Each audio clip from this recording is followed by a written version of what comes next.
안녕하세요. 정몽순 노무사입니다.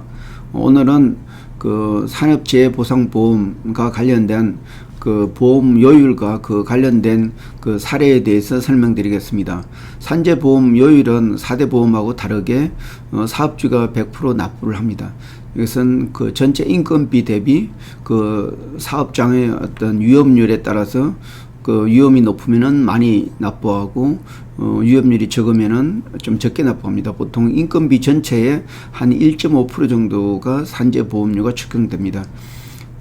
그래서 이 보험료 측정은 그 사업에서 그 인건비가 제일 많이 나오는 그 부분에 대해서 그 업종에 비례해 가지고 그 산재 보험료를 납부하게 됩니다. 그러니까 하나의 사업장 내에는 한 개의 업종만 존재를 하게 됩니다. 그래서 예를 들어서 제조가 70% 그리고 또 판매가 30%라 하면은 그 30% 제조에 관련된 그 업무의 특성에 따라서 보험료율을 납부하게 됩니다. 제가 다뤘던 사건은 실제적으로 건설회사인데 여기 좀 제조업으로 그 매출을 많이 잡아 가지고 약 한 1억 정도 추징이 됐던 그런 사례였습니다. 그래서 이 회사는 한 연간 매출액이 한 20억 정도 되는 어떤 주로 대형 건설회사에 대해서 하도급을 받아서 업무를 처리했던 그런 회사입니다. 그래서 주로 이런 건설 회사 같은 경우는 본사 직원은 한 10명, 그리고 사업이 실제적으로 있을 때는 10명에서 100명 정도도 이렇게 업무를 이렇게 합니다. 그렇지만은 그 실제적인 보험은 원청에서 납부를 하기 때문에 보험료를 적게 내는데, 이 회사 같은 경우는 그 근로자 중에 한 명이 산재 환자가 발생됐고 그것을 신고를 하다 보니까 그 근로복지공단에서 이 회사에 대해서 내부 관련된 결산서를 이렇게 확인하게 됐는데, 여기서 그 회사의 총 매출액이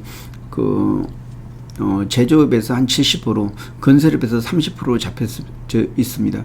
그러면 이럴 경우에 그 제조업에서 위험 요율에 따라서 납부를 하는데, 실질적으로 계산을 해보니까 월등히 회사에는 건설업으로 해서 본사 직원 10명에 대해서만 납부했기 때문에 상당히 많은 차이가 있습니다. 그래서 3년 동안 계산을 하니까 약 한 1억 정도를 미납으로 돼가지고 근로복지공단에서 1억을 미납 산재 보험료를 청구한 사건입니다. 이 사건을 저희 본 노무사한테 맡겨가지고 좀 이건 억울하다, 이에 대해서 좀 취소 청구를 해달라 해서 권익위원회의 행정심판위원회에다가 제가 취소 청구 사건을 맡게 됐던 내용입니다.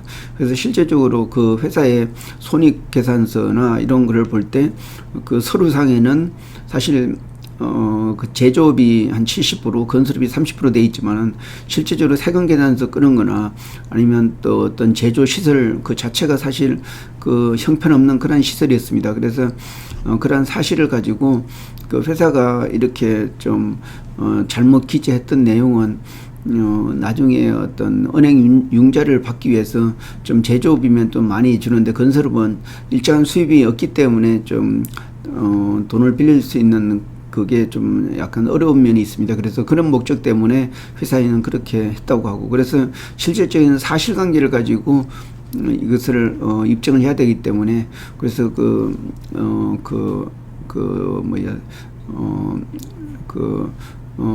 세금계산서, 매출에 대한 세금계산서하고 실제 제조 시설물, 그리고 실제 건설에서 받은 이러한 사업자, 이거를 3년치를 다 모아서 이렇게 했을 때 이 회사는 건설회사지 제조업이 아니다, 이런 차원에서 입증해 줬습니다. 그래서 이 처분에 대해서 수용이 돼가지고 기존에 1억이 추징이 됐던 것을 취소한 사건입니다. 앞으로 관련돼서 유사한 사례 올리도록 하겠습니다. 이상입니다.